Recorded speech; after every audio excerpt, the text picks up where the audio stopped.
Bismillahirrahmanirrahim. Qala an-nabiy alaihi salam, "Thamaniyatu asya' la tashba'u min thamaniyah." Ada 8 hal yang enggak akan pernah kenyang dari 8 hal ini. Al-ainu minan nadhar, mata enggak akan kenyang untuk memandang.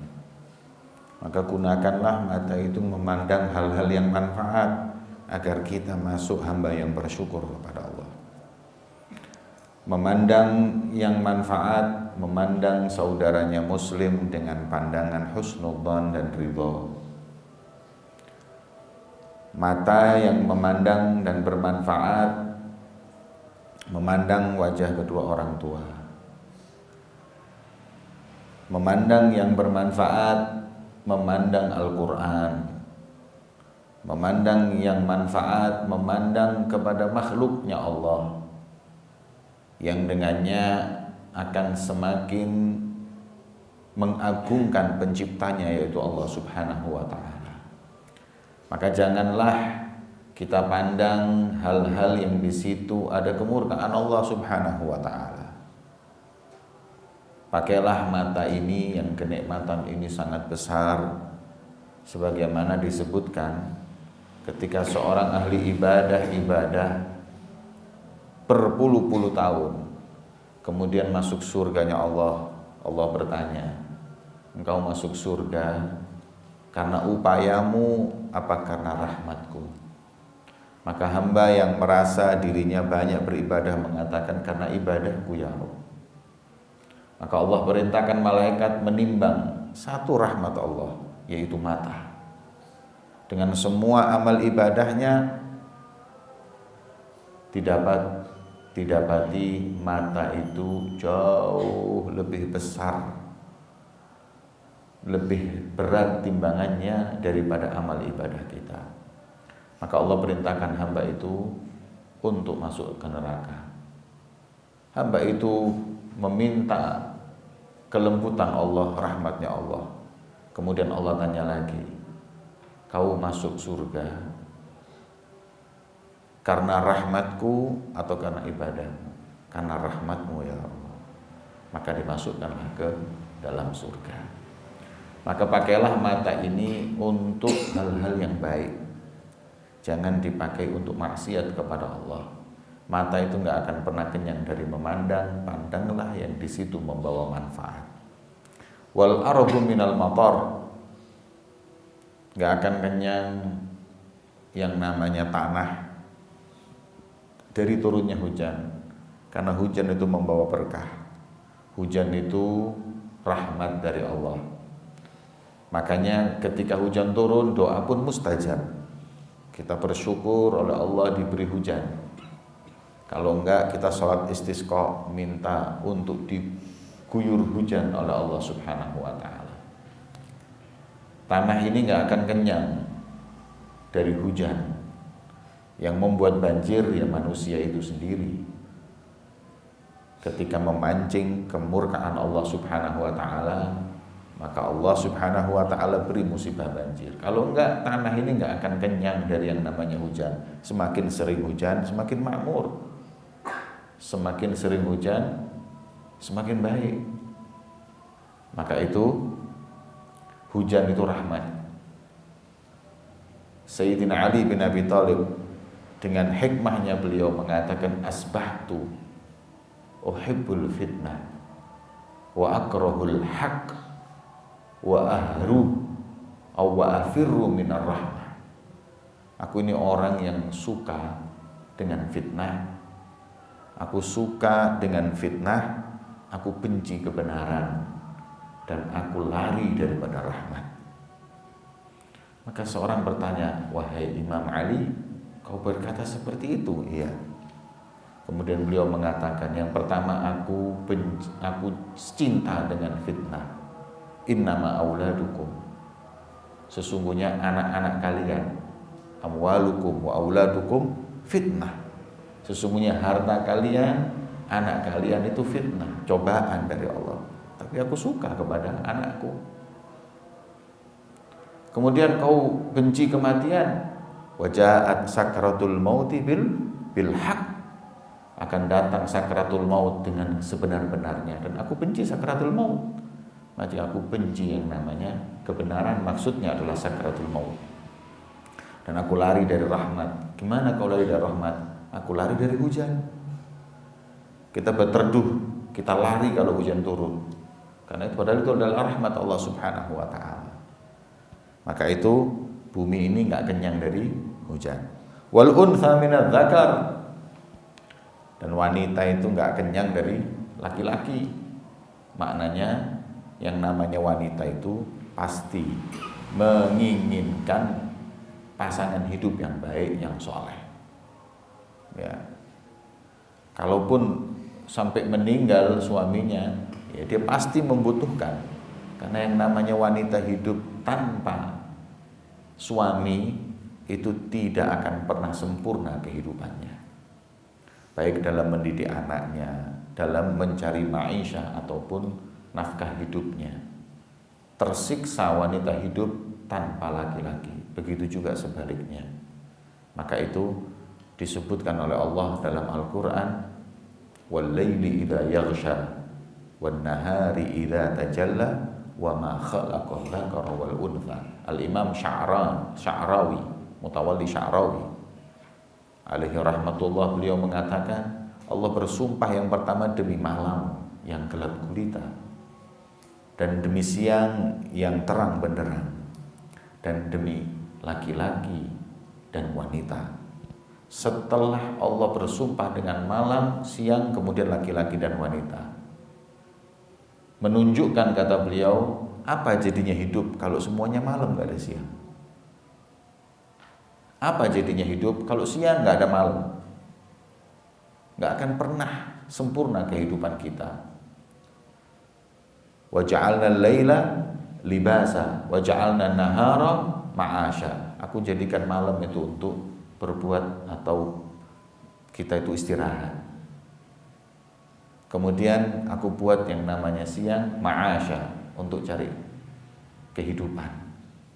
Maka itu semua punya fungsi sendiri-sendiri. Begitu pula adzakar wal untha, laki-laki dan wanita. Maka gak akan sempurna kehidupan seorang wanita tanpa seorang pemimpin yang mengayomi, yang mendidik, yang mengimami kehidupannya. Maka itu perempuan yang normal membutuhkan laki-laki senantiasa dalam kehidupannya. Wal alim minal ilm, gak akan kenyang orang yang punya ilmu dari ilmu, gak ada. Ya. Orang alim itu ma yashba' minal ilm. Orang alim itu gak kenyang dari ilmu, terus pengen nambah. Kenapa? Karena gak akan pernah seorang yang berilmu itu mencapai kedudukan paling sempurnanya ilmu, gak ada. Ini adalah bagian.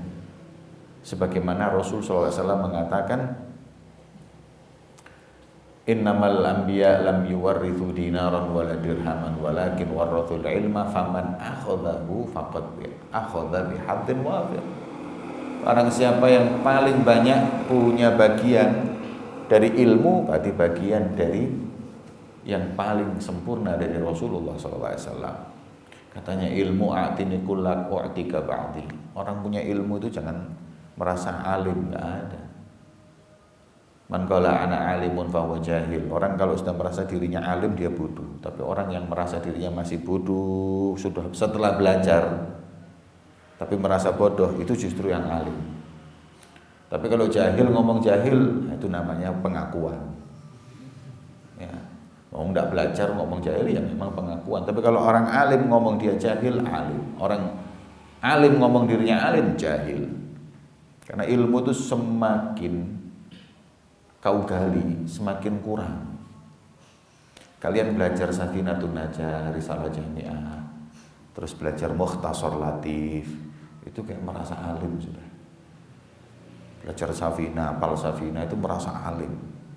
Apalagi terus sampai ke Busyrul Karim, Muqaddimah Hadramiyah, Ghayatul Tagrib, Ghayatul Tagrib, Abu Syuja, merasa alim.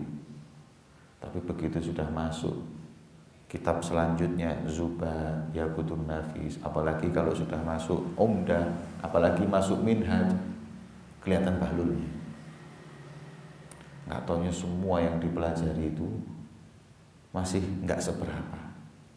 Makanya yang belajar Safinah, yang belajar Mukhtasar, Muqaddimah dan lain-lain, jangan keburu-buru mengingkari ibadahnya orang. Karena apa? Karena banyak yang masih belum kita ketahui. Orang tambah banyak ilmunya, kata ulama, semakin sedikit ingkarnya. Tambah banyak ilmu, tambah sedikit ingkarnya. Tapi orang yang sedikit ilmunya, banyak ingkarnya. Maka itu orang kalau semakin banyak ilmu gak akan kenyang dari ilmu. Terus hal min mazid, tambahan terus. Dan tuntut ilmu itu jangan setengah-setengah. Utlubul ilma minal mahdi ilal lahdi. Dari mulai lahir di pangkuan ibumu sampai dikubur tuntut ilmu. Katanya Imam Malik bin Anas, Imam Darul Hijrah, ma'al mahbarah ilal maqbarah. Senantiasa aku bersama tinta sampai kuburan. Ya. Misal amamina, contoh di depan kita Al-Habib Muhammad bin Abdul Haddad, yang gak lepas dari kita, selalu menuntut ilmu walaupun usianya sudah 60-70 tahun, itu masih baca kita. Ya. Misal amamina Syekhuna Al-Habib Umar, dimanapun beliau pergi, sampingnya ada muridnya yang bacain dia kitab untuk nambah ilmu. Orang yang merasa cukup dengan ilmu itu hanya orang-orang yang bodoh. Ya. Ini yang namanya ilmu nggak ada batasan. Ya, nggak ada. Nggak ada mentok, itu nggak ada ilmu. Ilmu apapun, apalagi ilmu dunia, penelitian demi penelitian, nggak selesai. Yang katanya bagus, nggak taunya jelek, yang jelek bilang bagus terus. Maka itu jangan pernah bosan menuntut ilmu, jangan pernah merasa kenyang dalam menuntut ilmu. Tidak ada. Kalian belajar di pondok pesantren ini, itu ilmu wajib aja. Kemudian kalau sudah belajar umdah, itu mau masuk ke minhaj, itu baru belajar yang ta'ab fardhi kifayah. Ta'ab. Kalau yang sekarang ini masih ilmu wajib semua. Ya. Gak ada di antara kita la mufti, wala mujtahid, wala qadhi, wala hajah. Ya. Kita cuma belajar ilmu ini yang wajib-wajib, dikit yang fardu kifayah. Ya. Maka itu jangan pernah sombong. Kemudian wasail minal mas'alah. Gak akan kenyang orang yang meminta dari meminta. Bisa meminta kepada Allah. Orang kalau sudah senantiasa minta sama Allah gak akan kenyang. Mintanya sama Allah terus, dan Allah cinta dengan dia. Innallaha yuhibbu min ibadihil mulihin. Mulihin itu orang terus minta sama Allah. Dan itu mulia. Begitu pula orang yang hobinya minta kepada manusia, gak akan kenyang. Sukanya minta terus, gak berhenti-berhenti. Sudah minta, masih punya minta lagi. Otaknya itu pikirannya cuma minta. Itu gak ada iffahnya. Makanya jangan pernah kita itu mengulurkan tangan untuk meminta kecuali dalam keadaan darurat. Selain itu jangan. Jangan kau jual harga dirimu dengan minta-minta kepada orang. Apalagi kalau kau jadi ulama terus minta-minta kepada orang kaya, minta-minta kepada para pejabat. Na'udzubillah. Ini namanya ulama dunia. Ulama yang ilmunya hanya dipakai untuk mencari dunia. Na'udzubillah min dzalik. Ya. Makanya kata Habib Ali bin Abu Bakar Sakran sekali, idza ra'aita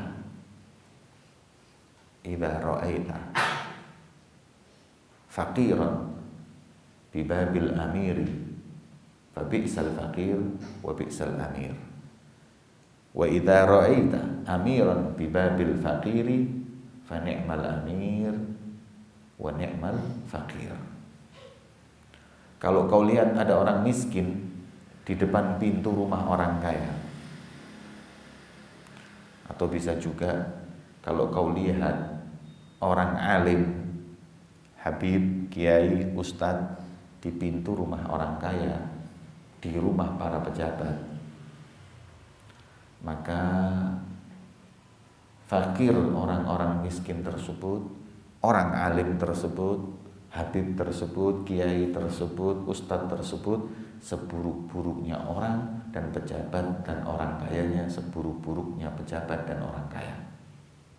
Sama jeleknya. Jadi kalau kau lihat ada ulama di pintunya para pejabat atau orang kaya, sama-sama jeleknya. Berarti ini ulama gak punya iffah, berarti ini para orang kaya dan pejabat tidak peka, tidak cinta dengan agamanya.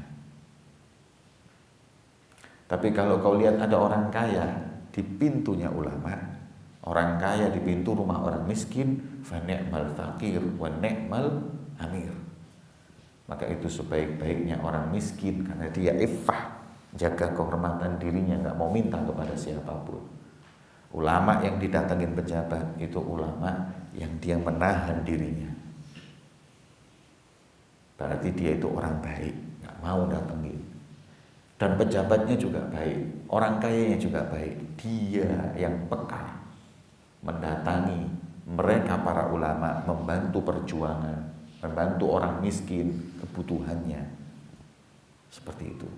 Jadi ingat-ingat, kalau nggak darurat, jangan pernah datang ke rumah pejabat atau orang kaya. Kecuali kalau saudara ataupun penting diundang resmi nggak apa-apa. Tapi kalau datengin minta proposal, datengin minta bantuan, ya itu nggak baik, nggak benar. Ya, satu nggak benar. Dua, kata Imam Sya'rani dalam kitabnya, beliau mengatakan kalau kau lihat ulama di pintunya para pejabat orang kaya, fawalis, maling, pencuri itu. A'udzubillah min dzalik.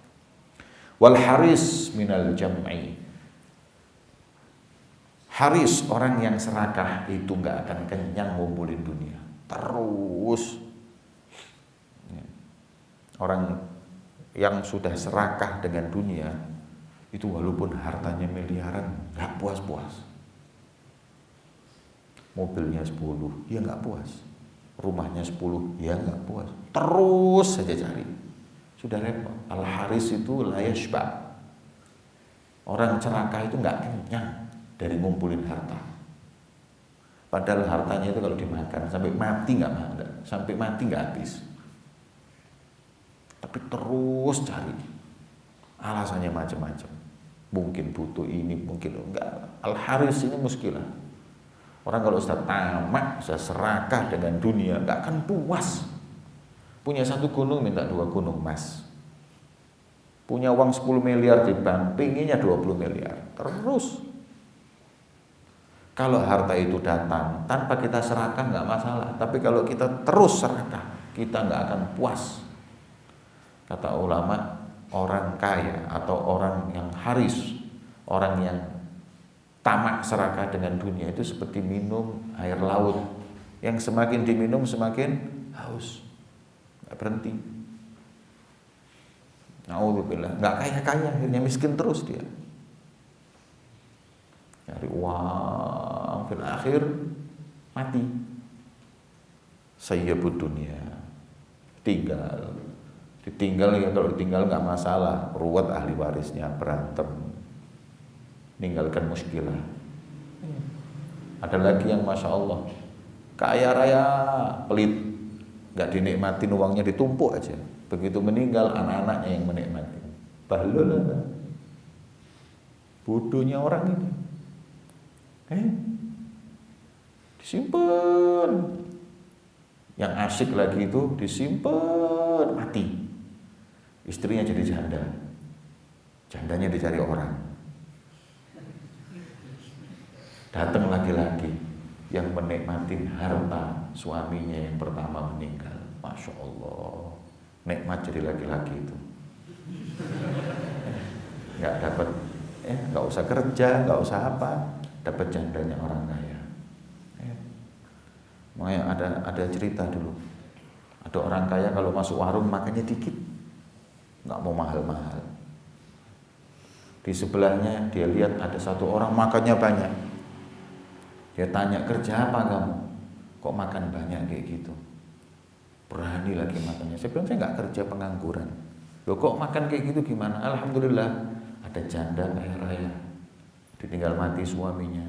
Terus saya nikah, terus rezeki nomplok. Sekarang dapat duit terus saya.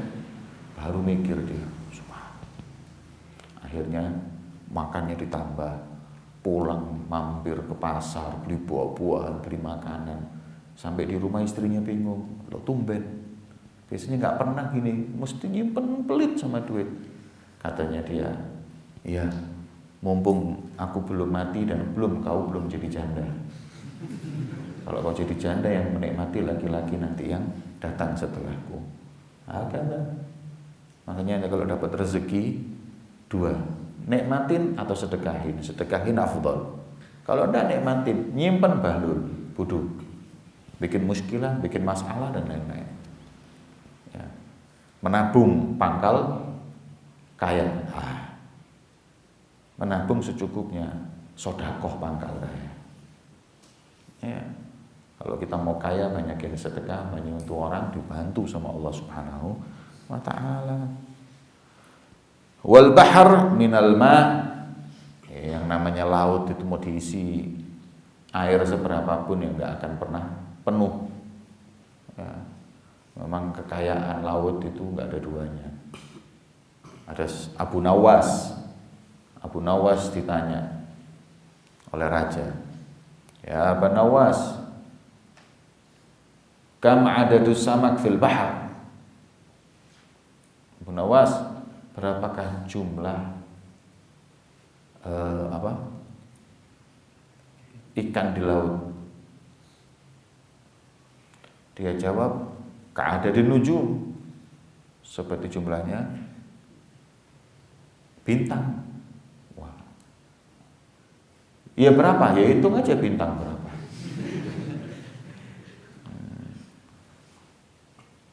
Persis apa lebih banyak? Oh, lebih banyakan ikan. Kok bisa? Ya, ikan dipancing tetap nggak kurang. Coba bintang dipancing, ya akan berkurang. Ya. Karena yang namanya ikan terus punya anak. Katanya Habib Salim Syatiri, beliau mengatakan bahwa ada sebagian ikan di laut itu, kalau beranak langsung anaknya 1 juta.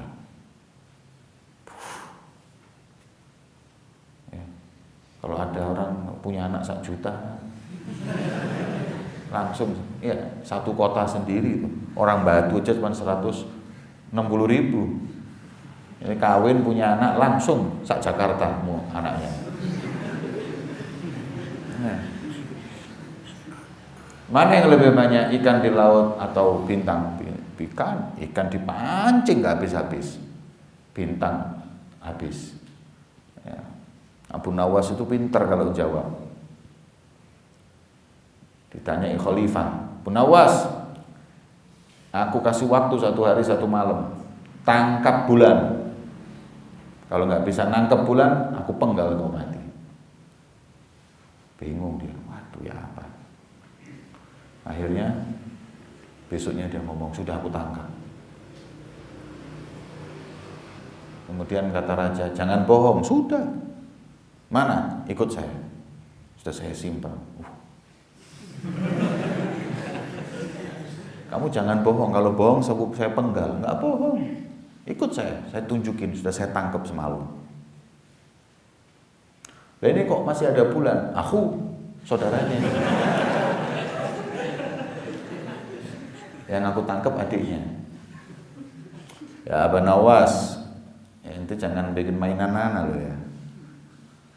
Ta'al, sini aku aja, aku tunjukin. Katanya dia, Ya udah, ayo, jangan rame-rame nanti dia pergi. Dibawa ke sumur, sumurnya ditutupin. Dibawa ke sumur, sumurnya ditutupin. Kemudian katanya Abu Nawas, pelan-pelan lihatnya. Dilihat, dibuka sumurnya. Nah, sumur kalau dibuka kan ada bayangannya bulan. Bulan itu kan bisa dilihat di sumur. Dilihat, tutup lagi. Jangan rame-rame, dia pergi. Ini bayangan. Siapa bilang bayangan? Kalau nggak percaya, masuk ke sumur. Sumurnya dalam. Kalau ente memang iblis ente.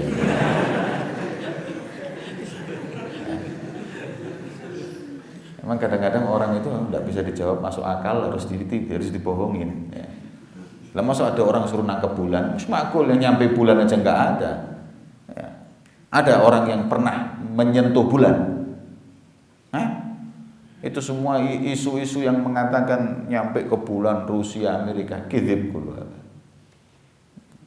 Orang pesawat aja dari sini ke Saudi itu nggak bisa langsung, harus mampir ini ngambil apa?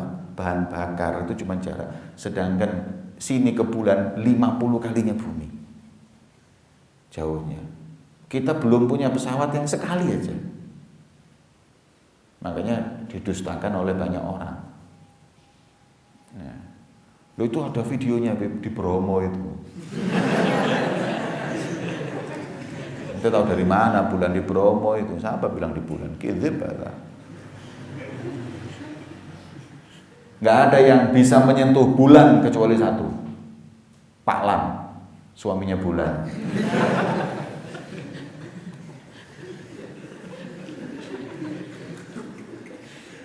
Wanar minal hatab, dan kemudian api nggak akan pernah kenyang dari kayu. Ya. Jadi makanya kalau sudah yang namanya api melahap hutan, habis sudah. Nggak berhenti itu. Seperti itulah. Ya. Ada lagi satu tambahan dari Habib Salim Syatiri. Ya, ini kalau tambahannya beliau. Kalau itu kan thamaniyah la tashba'u minat thamaniyah. Ini semua. Ada satu lagi apa? Wal Indonesia minas suwar. Orang Indonesia nggak kenyang dari foto. Nang dindi foto tuh. Hatta di Ka'bah foto, di mana-mana foto. Ketemu siapa foto, ketemu ini foto. Kami kesel lebih foto ini. Tidak kenyang sama sekali. Di momen apapun foto, doruri foto. Tapi kata Habib Salim orang Indonesia, khususnya Banjar. Masya Allah Banjar. Tapi itu dulu orang Banjar, sekarang orang Indonesia, sekarang seluruh dunia sudah lah Banjar wala Indonesia, kullul alam. Dikit-dikit foto. Sampai pernah suatu saat saya naik sepeda pancal, ada kerikil jatuh saya, telosor. Tidak ada yang bantu, yang moto banyak. Kita lihat nanti, orang sekarang. Jatuh saya, tidak dibantu, difoto, di film. Sampai ya Allah, sabar ya Allah. Ya. Siapa untungnya dia moto itu? Kalau bantu kan lebih untung dia. Seperti itu. Sekarang ini orang cari berita sana, cari berita sini. Ya, jadi foto itu nggak akan kenyang. Orang sekarang nggak kenyang dari foto. Ya, sampai memorinya HP itu Masya Allah. Hang terus HP itu gara-gara banyak foto.